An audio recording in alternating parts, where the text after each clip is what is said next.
O nosso olhar se dirige a Jesus. O nosso olhar se mantém no Senhor. O nosso olhar se dirige a Jesus. O nosso olhar se mantém no Senhor. O nosso olhar se dirige a Jesus. O nosso olhar se mantém no Senhor. O nosso olhar se dirige a Jesus. O nosso olhar se mantém no Senhor.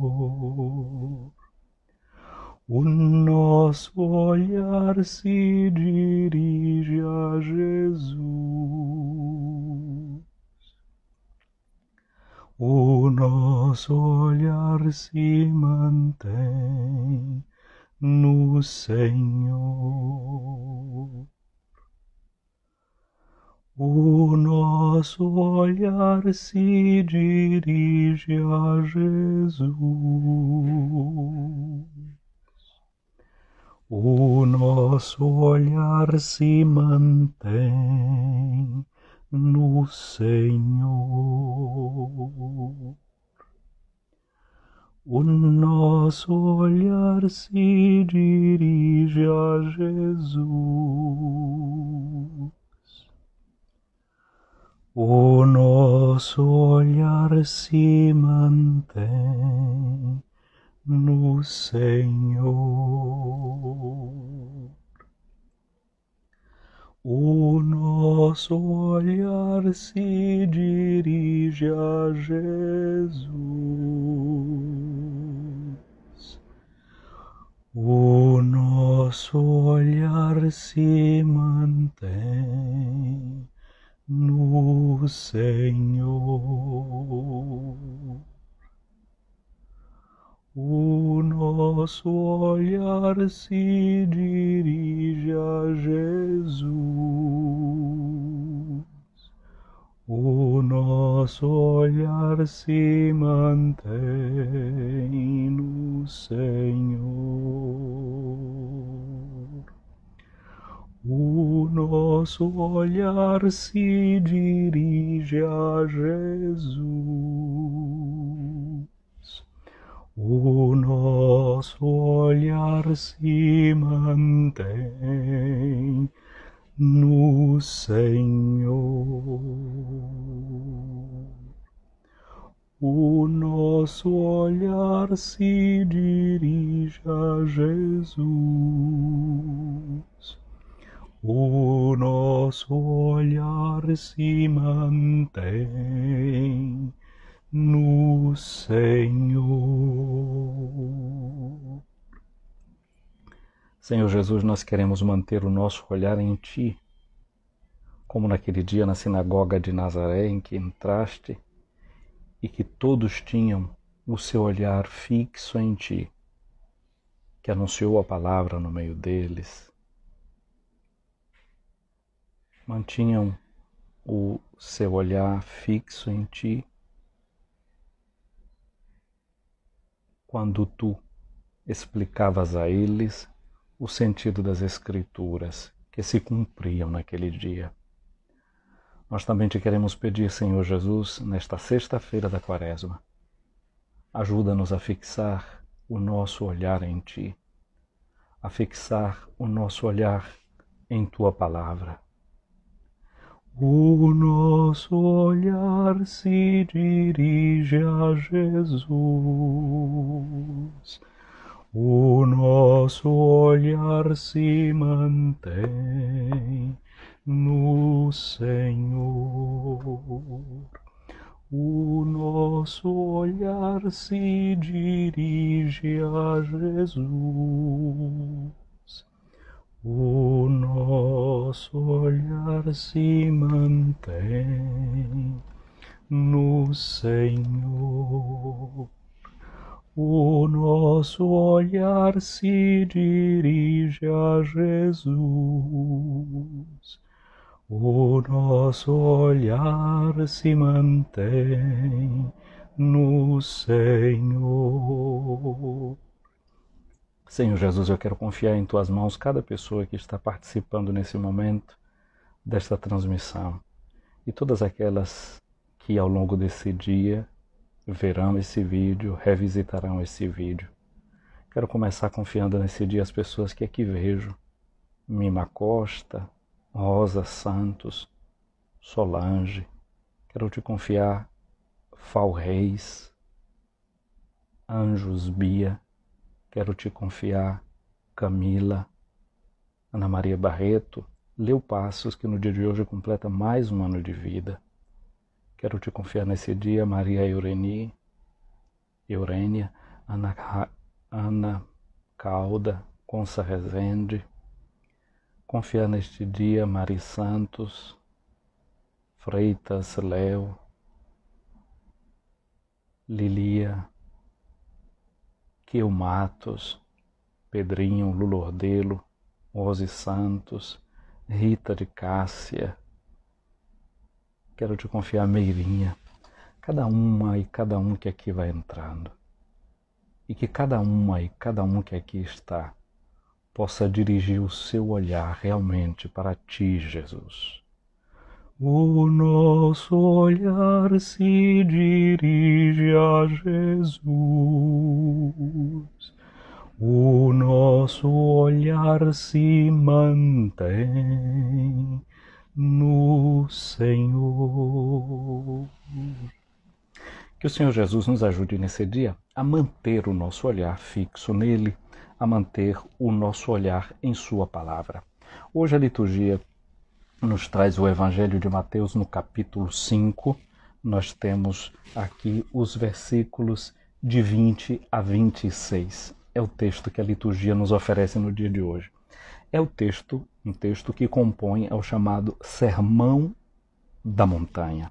Nós sabemos já falamos disso, que o Sermão da Montanha se abre com as bem-aventuranças, como Mateus organiza o seu evangelho, fazendo sim que os judeus que liam o seu evangelho compreendessem que Jesus era aquele que veio para cumprir as Escrituras, para cumprir o Antigo Testamento, a lei e os profetas. Como nós vimos no dia de ontem, já sabemos que no próximo domingo vamos ver ali no Monte Tabor a transfiguração, Elias e Moisés, a lei e os profetas, ou seja, as Escrituras do Antigo Testamento. Então Mateus põe Jesus também sobre um monte onde ele fala, assim como Moisés falou para o seu povo dando os 10 mandamentos, ou melhor, assim, talvez dizendo, né, a instrução, o ensinamento. Mais do que mandamento, talvez essa palavra ali a gente deva entender como a instrução. Assim como quando a gente compra um eletrodoméstico, a gente vai ler o quê? Um manual de instrução, né? Tem as instruções que a gente vê ali para ver como é que a gente usa aquele aparelho sem danificar o aparelho, tirando o melhor proveito possível do aparelho. Os mandamentos funcionam assim, né? Os mandamentos são isso, são instrução para a gente poder viver. E as bem-aventuranças, segundo Mateus, são também isso, são essa instrução. E Jesus continua instruindo o seu povo no capítulo 5 de Mateus, de 5 até o capítulo 7, nesse chamado Sermão da Montanha. O povo de Israel, além dos 10 mandamentos, eles vão aprofundando, vão refletindo. E no tempo de Jesus, eles já tinham ali uma soma de 613 mandamentos, orientações para a vida, leis, tabus. Desses 613, 365 eram na forma negativa, era coisa que você não podia fazer, não pode isso, não pode aquilo outro. Como que dizendo assim, que a cada dia a gente tem uma renúncia para fazer. E tinham aqueles 278 positivos, que é o número dos ossos que tem no corpo. Como para dizer, se seu corpo precisa dos ossos para se manter erguido e funcionando bem, você caminhando, se locomovendo, então tem os mandamentos positivos também que você deve observar, as instruções positivas, para que você possa caminhar na vida, seguir o seu caminho. Porque, na verdade, o mandamento é colocado como uma estrada, não é?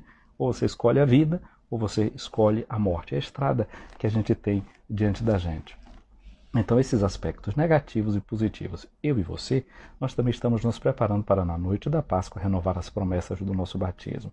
E ali, essas promessas do nosso batismo têm as promessas de aspecto, na promessa tem o aspecto negativo e o aspecto positivo. O aspecto negativo é a gente dizer não a alguma coisa, você renuncia. Então tem as renúncias que a gente vai fazer e responder dizendo renuncio, renuncio, renuncio.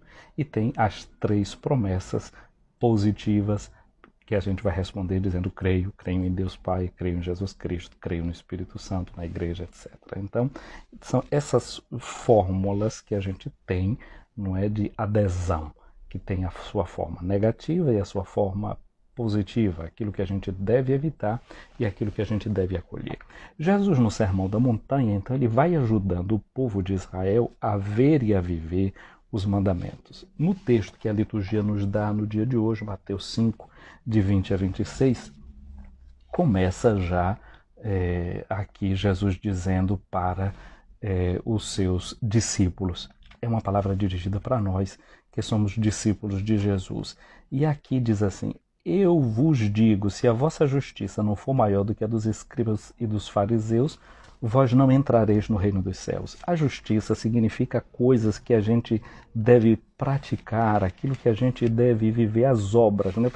Por exemplo, para o povo de Israel, as obras de justiça, por exemplo, era viver a prática da caridade fraterna, da esmola. Isso era uma prática de justiça. E tudo aquilo que eram esses mandamentos que eles já conheciam, sejam nesses aspectos positivos e naqueles negativos. A tudo isso é chamado a justiça. E Jesus disse que se a justiça deles não superar dos fariseus, o que é que deve ser superado? Olha só, Mateus 23, no versículo 3, Jesus diz aos seus discípulos, né? Portanto, tudo o que ele vos disserem, ou seja, os mestres da lei, os fariseus, tudo o que ele vos disserem, fazei e observai, mas não imiteis as suas ações, porque eles falam, mas não praticam. Então ontem a gente ouviu a palavra que dizia, né, que se a gente quer realmente entrar no reino de Deus, a gente deve aprender uma coisa. E o que é que a gente deve aprender? Que a gente deve colocar em prática o que a gente ouve da parte de Jesus. Jesus dizia ontem: façam aos outros tudo aquilo que vocês querem que os outros vos façam. Fazei, não é tudo o que os outros querem que vos façam, fazei a eles, façam vocês a eles. Isso aqui a gente nota que o que Jesus propõe para nós é uma lei que vai para além da reciprocidade. Porque normalmente a gente age com normas de reciprocidade. Você me faz o bem, eu faço o bem para você também. Você me faz o mal, então receba o mal. Era a lei da reciprocidade que tinha no Antigo Testamento. Dente por dente, olho por olho. Jesus nos convida a ir além disso naquela chamada regra de ouro. É fazer o outro aquilo que eu quero que ele me faça. E essa é a porta estreita pela qual a gente tem que passar, porque isso não é de forma alguma algo fácil. Portanto, é o que Jesus nos chama a fazer e a praticar. E aí Jesus começa a dizer para eles, a recordar para eles o que é que foi dito aos antigos e como é que ele diz agora para mim e para você que somos deles discípulos. Jesus diz: ouvistes o que foi dito aos antigos, não cometerás homicídio. Quem cometer homicídio deve responder no tribunal. Ora, eu vos digo, todo aquele que tratar o seu irmão com raiva deverá responder no tribunal. Quem disser a seu irmão imbecil deve responder perante o sinédrio. Quem chamar o seu irmão de louco poderá ser condenado ao fogo do inferno. Veja só o que é que Jesus está dizendo aqui para nós, que é uma questão muito séria e que a gente precisa observar bem. É que tudo começa com a nossa linguagem. O ser humano é um ser de linguagem. Não é? Hoje aqui eu lembrei uma pessoa que está aqui acompanhando essa live, não é? A Leu Parça, está aniversariando. Pois bem, se a gente tiver um gatinho de estimação e a gente registrar o dia que o gatinho nasceu, o gatinho nunca vai ficar triste se naquele dia do aniversário dele você não chegar para ele e disser parabéns. Mas para nós seres humanos que temos uma linguagem, e nessa linguagem aí se a pessoa não te deu parabéns, se ela não telefonou, se não deu algum sinal, etc. Isso mexe com a gente. Por quê? Porque nós interpretamos uma linguagem. A linguagem, não é? O ser humano vive disso, de uma linguagem que é expressa por meio de palavras, mas também uma linguagem que é feita de gestos e de atitudes. E a gente vive um período, por exemplo, que é muito sério e muito complicado, que é esse período dos chamados cancelamentos, que se alguém não vive de acordo com aquilo que você espera, com o que você quer, como você pensa, a gente cancela as pessoas. Quase que é uma forma de matar a pessoa existencialmente, negando a ela a sua palavra. Mas a gente precisaria estar atento ao que Jesus nos diz e o que está na palavra de Deus. A primeira carta de São João, no capítulo 3, versículo 15, diz assim: quem odeia o seu irmão é um homicida. Então a gente já começa a matar o irmão com a própria linguagem que a gente pode usar. E São João vai dizer também, na mesma primeira carta dele, né, que quem não ama o seu irmão está caminhando nas trevas, ou seja, ainda não está vivendo a luz que recebeu no seu batismo, ainda não vive como uma pessoa iluminada. Então essa atenção que Jesus tem para a nossa linguagem, porque a linguagem é realmente algo que nos afeta interiormente. Eu e você, nós somos o resultado de uma linguagem. E veja só, nós somos determinados afetivamente pelos nossos primeiros 100 dias de existência. Tudo depende daqueles 100 primeiros dias. Se a gente recebeu afeto, se a gente recebeu carinho. E ali a linguagem não é só linguagem verbal, é linguagem tátil, é linguagem de toque, é um cheiro, é um beijo, é um abraço, essa linguagem que é necessária. E depois a própria linguagem verbal mesmo, não é?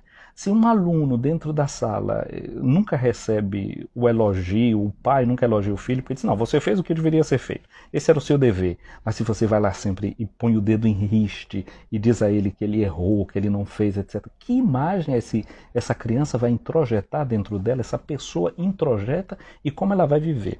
E aqui agora qual é a questão mais séria? É que tudo aquilo que eu recebo nos meus primeiros 100 dias de vida e nos primeiros anos de 3 a 7, com o passar do tempo, aquilo vai para dentro do meu inconsciente. E normalmente a gente vive com consciência somente 5% daquilo que a gente consegue estar atento, prestar atenção. 90% de todas as mensagens que nós recebemos, de mensagem negativa, ela foi para dentro de nós. E o que é que acontece? A gente vai agir muito mais de acordo com esses 95% do que está dentro do nosso inconsciente. Ele presta mais atenção à linguagem negativa do que à linguagem positiva. Porque, gente, de 1 a 7 anos, a gente ouve mais de 100 milhões de não. Aí o cérebro faz um mecanismo de apagar o não é? Apaga o não, cancela a linguagem negativa, porém deixa a imagem negativa impressa. Se eu digo para você assim, ó, não pense em uma maçã vermelha. O que foi que aconteceu? Você pensou, não é? Seu cérebro cancelou o não que eu disse e fez justamente o contrário do que eu estou dizendo a você. A linguagem negativa faz justamente isso dentro de nós. Ela se imprime dentro de nós. Ela fica ali dentro de nós. Por isso Jesus chama a atenção para esse tipo de linguagem negativa que cancela o outro, que apaga dentro do outro aquele sentimento daquilo que ele é. Pessoa amada. Amada por Deus, querida por Deus, e aqui nós estamos como resultado exatamente disso. Então essas palavras de Jesus aqui realmente são muito fortes e pedem para nós no dia de hoje a conversão da nossa linguagem. Conversão da nossa linguagem. Como é que eu falo com o outro? Que sinais de atenção ou de desatenção eu dou para ele? Aí Jesus depois avança com uma outra palavra que diz: portanto, quando estiveres levando a tua oferta ao altar e ali lembrares que teu irmão tem algo contra ti, deixa a tua oferenda diante do altar e vai primeiro reconciliar-te com teu irmão. Só então vai apresentar a tua oferta. Com essa palavra aqui, Jesus dá uma espécie de golpe muito certeiro na religião daquele tempo, que era uma religião que vivia dos sacrifícios feitos no templo. E na cabeça das autoridades e das pessoas, né, de que comandava a religião, a única forma que tinha para cancelar um pecado era fazer um sacrifício. E Jesus está dizendo que não, que antes de fazer aquele sacrifício é preciso que você resolva internamente a questão. E nesse sentido quer dizer, dá a mim e a você essa autoridade. Aquilo que a gente ouviu no Evangelho, não é, que dizia a Pedro na segunda-feira, eu te dou a chave, que você ligar na terra será ligado no céu, que você desligar será desligado. Um pouco essa forma de a gente se ligar com Deus é colocado na mão da gente, é nos dada essa chave. Se você não vai primeiro se reconciliar com seu irmão, o seu culto é culto vazio, não serve o sacrifício que você está fazendo. As pessoas até pagavam, né? Chegava quando vinha de longe, entrava no templo, tinha que trocar as moedas. Quando Jesus entrou no templo, jogou para cima a mesa dos cambistas, soltou os animais que eles vendiam lá. As autoridades ficaram profundamente irritadas com Jesus. Com que autoridade é que você está fazendo isso? Aliás, já antes a questão começa com João Batista. Eles mandaram uma embaixada lá, naquele lugar do Rio Jordão onde João Batista batizava, porque João fazia um batismo de perdão dos pecados. E estava estabelecido na religião deles que o perdão dos pecados era dado por meio de sacrifícios.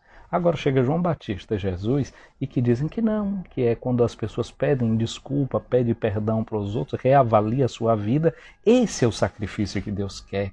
Esse é aquilo que Deus deseja, a misericórdia, o amor um em relação ao outro, nessa capacidade inclusive de perdoar-nos mutuamente. Então, Jesus dá essa palavra que é, poderíamos dizer assim, muito, muito dura para aqueles que eram os detentores do culto e da autoridade em Israel.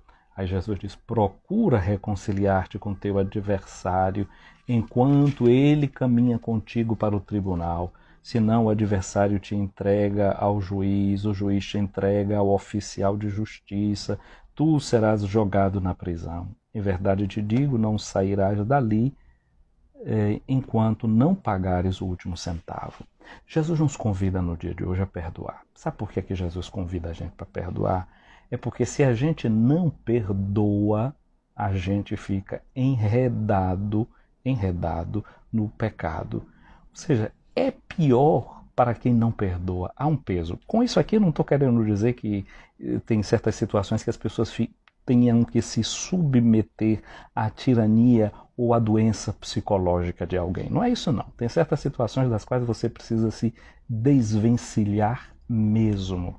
Precisa saber cortar. Jesus Cristo, no capítulo 18 do Evangelho de Mateus, vai mostrar, não é, que quando um irmão está no erro, que a gente deve tentar resolver a questão entre nós, se não dá certo, que a gente chama alguém para intermediar, se não está bem assim, a gente chama a igreja, e se a igreja não conseguir dar conta da situação, esse irmão a gente precisa saber deixar que ele siga o caminho dele, porque tem gente que pode ser tóxica para você, que está prejudicando a sua vida, e você, pelo bem da sua saúde mental, pelo bem da sua saúde psicológica, você precisa aprender a tomar distância.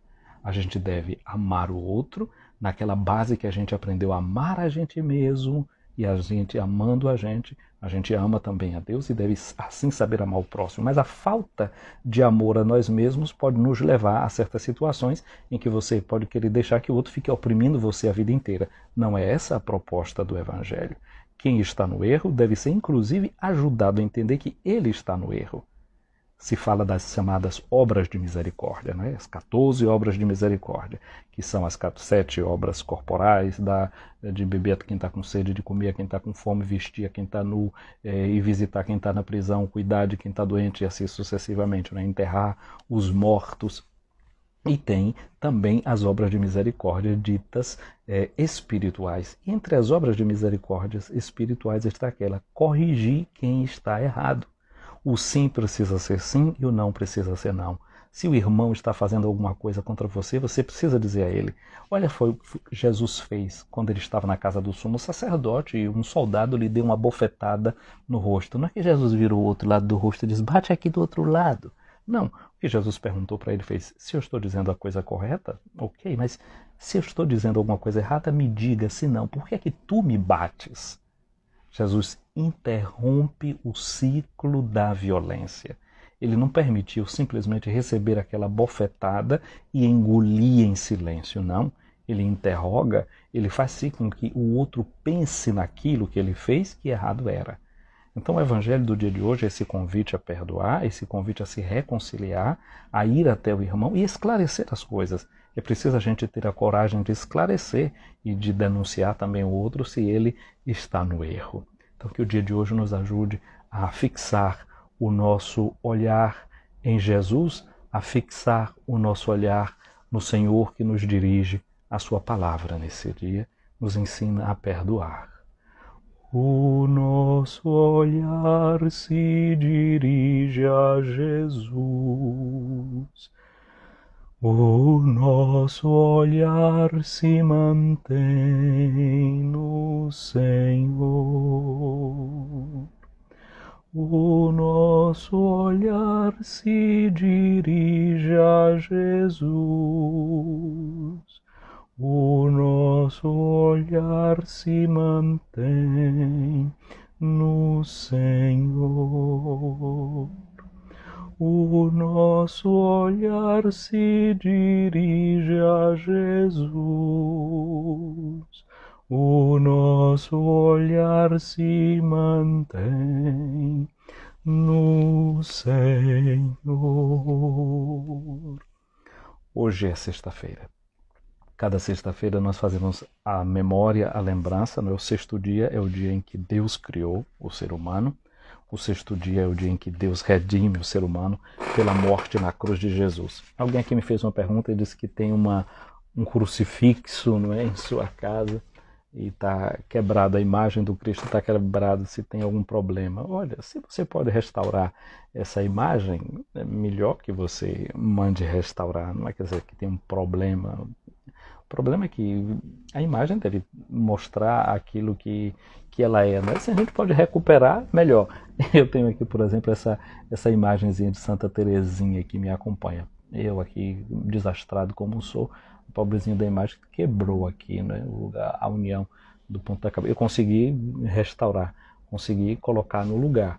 Então, a gente tenta reparar. Isso é uma coisa boa, né? Porque reparando aquela imagem do Cristo crucificado, a gente aprende como a gente precisa reparar também outras coisas, né? Reparar, corrigir, modificar. Na vida a gente precisa sempre fazer reparações. Então, a questão é só essa, é uma questão da estética, é uma questão da beleza. Mas o que a gente deveria lembrar é aquilo que a Sagrada Escritura diz, né? Que Jesus era o homem das dores, que ele tinha uma forma que nem era mais a forma humana, já era a forma de um verme, diz o profeta Isaías. Não é? A gente costuma a querer imaginar essa imagem de Jesus, né, toda bonitinha assim, mas era pior do que aquilo. O estudo do Santo Sudário, aquele tecido que envolveu um homem crucificado e que a nossa fé e a tradição nos dizem que esse homem crucificado era Jesus, dá para notar que nessa imagem recebeu uma pancada que provavelmente é de um cacetete, que você vê que tem uma marca aqui e o nariz foi quebrado, não é? Vários pontos, mais de 30 pontos de perfuração, porque fizeram uma espécie de um capacete de espinhos e enfiaram em Jesus. Se vê que, por exemplo, os joelhos tem marcas no lugar do joelho no tecido como marca de terra, que na parte da região da boca também, que seguramente é daquele da queda que Jesus tem, que a Bíblia não fala disso, mas a análise do Santo Sudário, aquele homem mostra que sofreu essa queda que a tradição fala, não é, que ele feriu os joelhos. Portanto, a imagem do Cristo crucificado era muito mais deformada. É claro que não deformada nesse sentido de que quebrou nada, até porque naquele tempo tinha uma prática, quando um crucificado não tinha morrido ainda, se quebrava as pernas do crucificado, porque eles eram crucificados assim com os pés na parte do pau da cruz. No caso de Jesus não foi amarrado de corda, mas foi de prego. Quando Jesus ressuscitado aparece a Tomé e diz assim, põe aqui o dedo no lugar do prego, sinal de que teve prego que entrou nas mãos e que entrou nos pés. O que é que acontece? Uma pessoa crucificada, e ali naquela posição da cruz, ele para respirar tinha que levantar o corpo.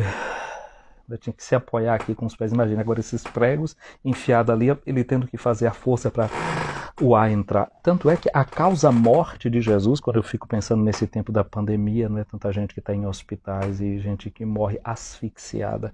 A morte de Jesus provavelmente foi morte por asfixia. E aquilo que São João diz no Evangelho, que a lança furou e que saiu sangue e água, não é que a água era um modo dele dizer, aquela substância amarelada do sangue do cadáver, não é que jorrou do lado aberto de Jesus, era um fenômeno próprio de quem morre asfixiado, né? O pulmão enche de água. Então essa foi a morte de Jesus. E já pensando também nisso, né, a gente hoje reza sobretudo por esses lugares onde tem crescido a pandemia, onde a gente sabe que corre um risco muito grande de faltar oxigênio para as pessoas. Hoje olhamos para Jesus que na cruz morreu asfixiado, ele que conheceu de perto essa morte, que ele tenha misericórdia de nós, que ele tenha misericórdia do nosso país, que ele tenha misericórdia do nosso povo. Mas Jesus foi abandonado na cruz pelos seus discípulos, mas eu tenho certeza que ele não abandona nenhum daqueles que passa por horas difíceis nesse período que nós estamos passando. Eis que lá na cruz tu estás, Jesus, triste só, sem luz nem calor, abandonado por todos nós, irradiando sempre amor. Se eu a cruz amar, o que vou encontrar? Oh não encontrarei a dor, mas somente Deus amor.